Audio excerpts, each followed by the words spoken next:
Have you ever wondered why SpaceX can build the largest rocket in history faster than some companies build a single airplane engine? Or why the factory floor at Starbase looks more like a car plant than a traditional aerospace facility? There's a reason for that, and it's not just Elon Musk being Elon Musk.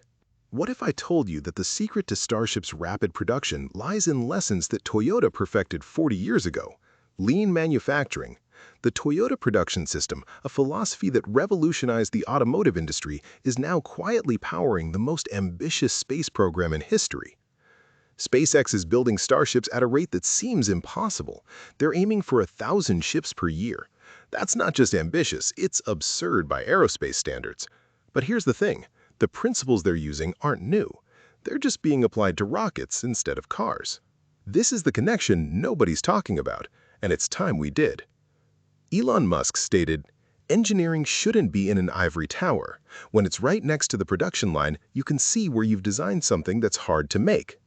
Toyota understood this decades ago. The concept of Genshi Genbutsu, go and see, means managers and engineers must spend time on the shop floor to understand the process and support problem-solving with real-world insight. You can't design something in isolation and expect it to be manufacturable. SpaceX has internalized this completely. Their Star Factory is laid out to support different build stages, with engineers working directly alongside production teams. When a design is hard to make, they see it immediately. They fix it immediately. They don't wait for feedback loops that take months or years. This is something traditional aerospace still struggles with. Design teams in one building, manufacturing in another. Problems discovered too late, too expensive to fix. SpaceX solved this by literally putting them in the same room. The whole design of the factory and vehicle is to flow continuous, not the start-stop of traditional aerospace. To get to 1,000 ships, you need a complete rethink of how you sequence production. Elon Musk has emphasized that continuous linear flow is key to Starship production. This isn't just a nice idea, it's a fundamental principle that Toyota pioneered with just-in-time manufacturing. The idea is simple. Every stage of production should produce work at roughly the same rate. No bottlenecks, no idle time, no massive inventory piles between processes. In Toyota's system, make only what is needed when it is needed, and in the amount needed.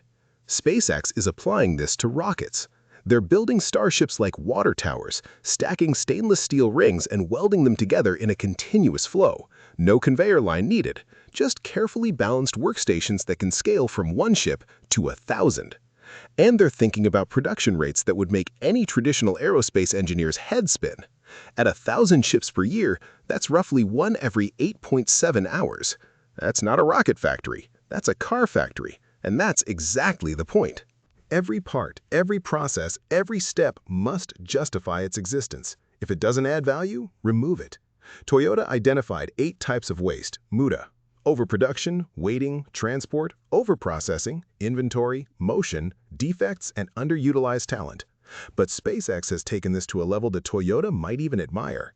Elon Musk coined the term idiot index, the ratio between what something costs and what the raw materials inside it actually cost. When he tried to buy a rocket, the materials cost a few $100,000, but the final product was tens of millions. That ratio was over 50 to 1. His solution? Ask better questions. Why was a part designed that way? Why were tolerances so tight? Why so many suppliers and approvals? By rebuilding from first principles rather than accepting industry convention, SpaceX changed the economics of launch vehicles. This is the same thinking that led to Starship's stainless steel hull. The material was heavier than composites, but far cheaper, easier to shape, and strong enough for reuse. That decision cut material cost by almost 90% and allowed in-house fabrication with standard tools. The idiot index wasn't a financial trick. It was a way of seeing when complexity had quietly replaced understanding.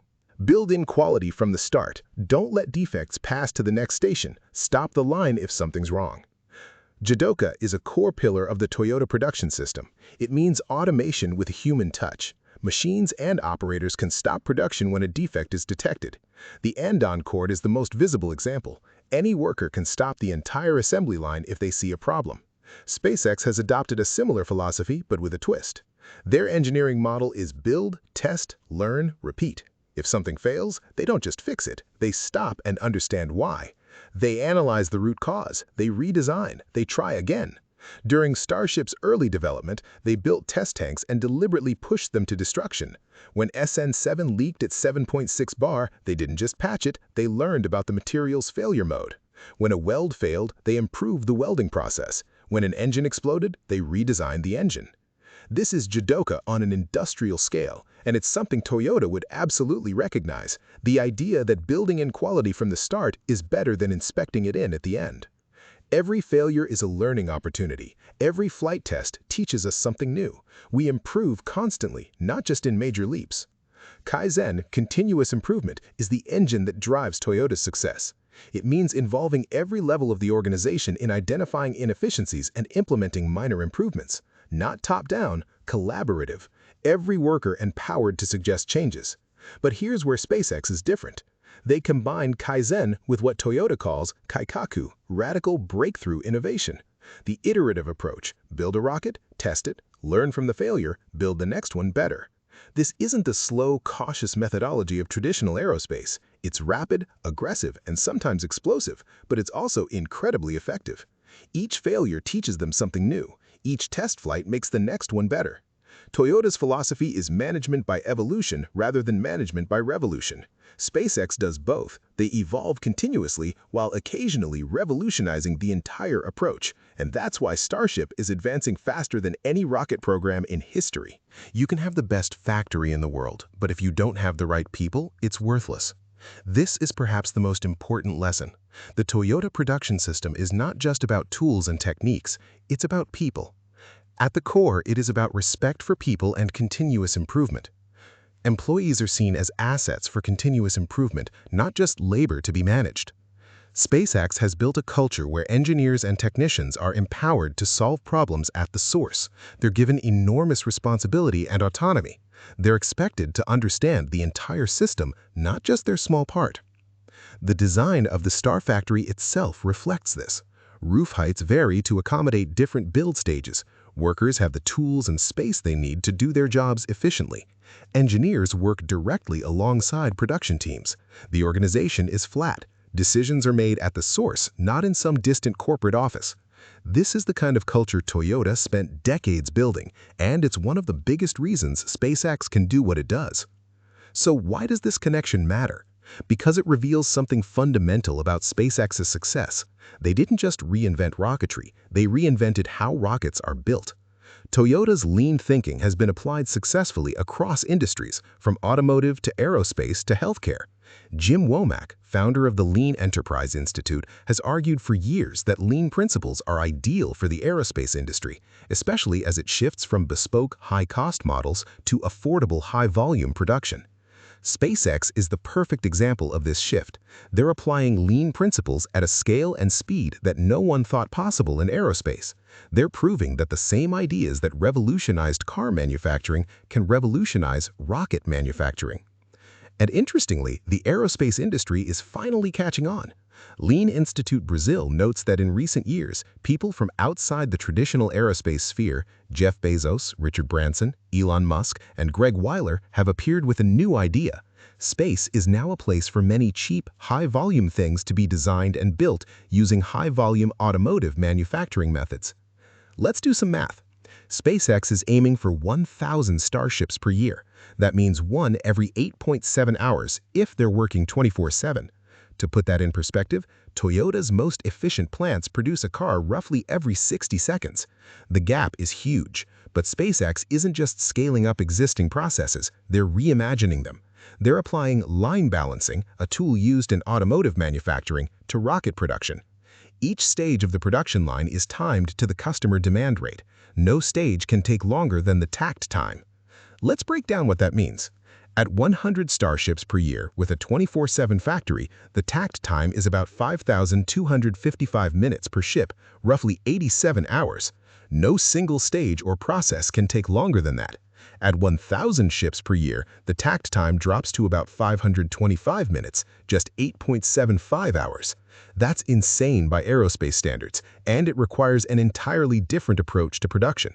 Not just faster machines, but completely redesigned processes. This is where the lessons from Toyota become absolutely critical. You know what's fascinating? Toyota's visual control systems, the Kanban cards, the and-in lights, the 5S organization system, sort, set in order, shine, standardize, sustain. SpaceX has taken visual control to a new level. The entire Star Factory is designed to be transparent. You can see the flow of work. You can see where problems are. The visual control isn't just a display, it's the production system itself. When a problem occurs, it's visible immediately. When something fails a test, it's obvious. There's no hiding defects or delays. The system exposes problems so they can be solved quickly. This is lean thinking in its purest form, and it's why SpaceX can move so fast. Problems are visible, solutions are immediate, iteration is continuous. One of the paradoxes of lean manufacturing is that standardization enables flexibility. By standardizing processes, you create a stable foundation that can adapt to changing demands. Toyota's principle of standard work is the basis for continuous improvement. You can't improve what you haven't standardized, and you can't scale what you haven't documented. SpaceX has embraced this. The production process for Starship is increasingly standardized. The welding procedures are documented, the assembly steps are defined, the testing protocols are repeatable. But that standardization doesn't prevent innovation. In fact, it enables it. By standardizing the fundamentals, they free up mental energy for the breakthroughs. The iterative approach, testing, learning, improving, relies on a stable foundation. You can't learn from a process that's constantly changing. This is a lesson Toyota has been teaching for decades. Constant small improvement is possible only when you have a stable system to improve. The Japanese masters who taught lean manufacturing to the Americans emphasized a fundamental principle: go do, and then let's talk about it. Action first, analysis after. SpaceX embodies this. They don't spend years in planning meetings. They build prototypes, test them, and learn from the results. The famous build, test, fail, learn, repeat cycle is exactly this philosophy in action. When a Starship prototype fails, they don't point fingers. They analyze the data, understand the root cause, and build the next one better. This is the culture of continuous improvement that Toyota pioneered. The failure isn't the failure. The failure to learn from the failure, that's the real failure. Reusable is the goal, but we're still in the early stages. SpaceX has caught a booster, but they haven't reflown one at scale. They haven't demonstrated the rapid turnaround that the economics of Starship require. The challenge is manufacturing as much as engineering. You can design a rocket that's reusable, but if it takes months to refurbish between flights, it's not really reusable in the economic sense. The factory has to keep pace with the flight rate. This is where the lessons from Toyota are most relevant. Rapid reusability requires rapid production, and rapid production requires lean manufacturing. Toyota's system allowed them to produce 2,000 vehicles a month at their Koromo plant in the 1930s, a staggering number for the era. Their just-in-time approach kept costs down and prevented waste. In the post-World War II years, this philosophy was refined into the Toyota production system that would transform global manufacturing. SpaceX is applying the same logic to rocketry. The goal isn't just to build reusable rockets, it's to build them quickly, affordably, and repeatedly. Toyota has generated a very high degree of cross-company adherence to it, and that generates managerial strength and a tremendous amount of consistency. The quote above is describing Toyota's manufacturing system, but it could equally apply to SpaceX's approach. The consistency, the managerial strength, the system-wide adherence to core principles. Traditional aerospace is built differently. It's bespoke, it's slow, it's expensive. Why? Because it was designed for low-rate production, one rocket at a time, handcrafted by skilled artisans, exotic materials requiring specialized handling. SpaceX broke that model. They chose cheap materials and made them better. They designed for manufacturability from the start. They built a factory that could scale. Toyota had already shown this was possible. They had demonstrated that lean manufacturing could transform an industry. SpaceX just applied it to the hardest problem in engineering, building a reusable rocket to Mars. The lesson isn't that SpaceX copied Toyota. It's that they discovered the same principles independently. They realized that manufacturing matters as much as engineering, that the factory is as important as the rocket. Elon has highlighted that Stage 0, the production system, is the most challenging to develop and constantly evolving with Starship. Stage 0, the system that builds the rockets, is the hardest part. Not the engines, not the heat shield, not the control system, the production system. This is the insight that Toyota arrived at decades ago. The manufacturing system is the product. If you can't build it efficiently, you can't build it at scale. And if you can't build it at scale, you can't change the world. SpaceX is building the largest rocket in history using lessons Toyota perfected 40 years ago.